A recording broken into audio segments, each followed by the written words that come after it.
So now we did create a new Django project with this command.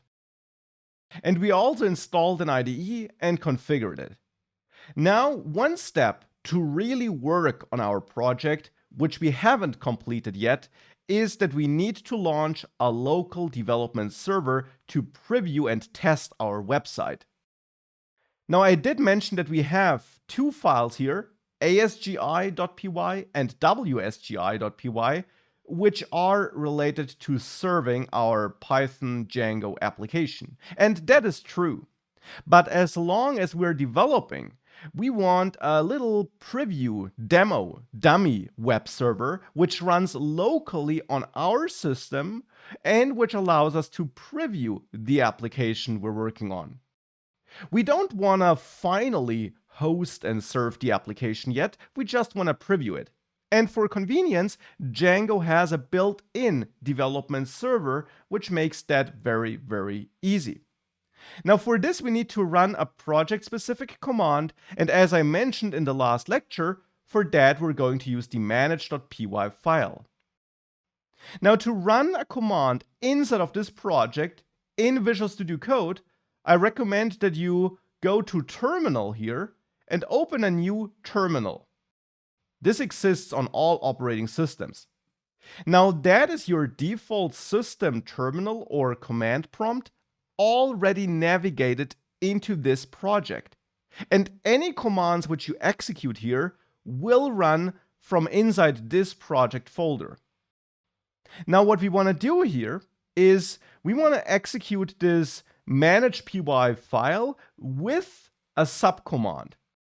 Therefore, since this is a Python file, we write python 3 manage.py and then run server.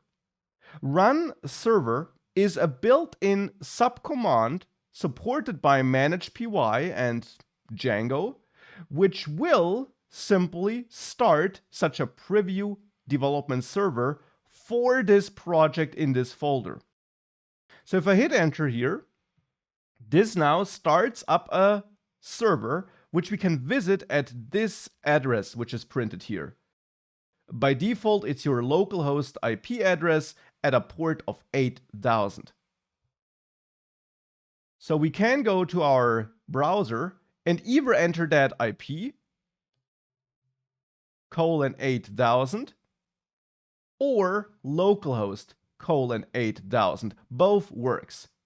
And once you do that, you should see a starting page like this, which simply proves that the development server is up and running and you loaded your project successfully.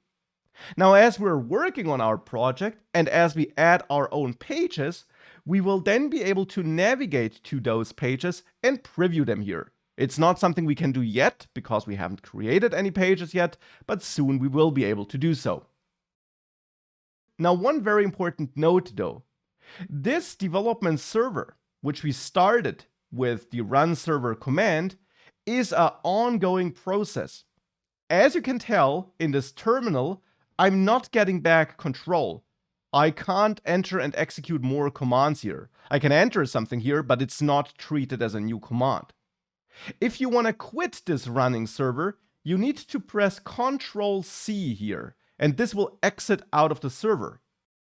But if you do so, you are no longer able to preview your application. If I reload localhost 8000, it now doesn't load this page anymore. Therefore, as long as you're working on the project, you should have that development server up and running. So here I will rerun this command. If you're then done for the day, you can quit it and restart it the next day when you continue working on this project. Now, therefore, I will keep this terminal open, up and running.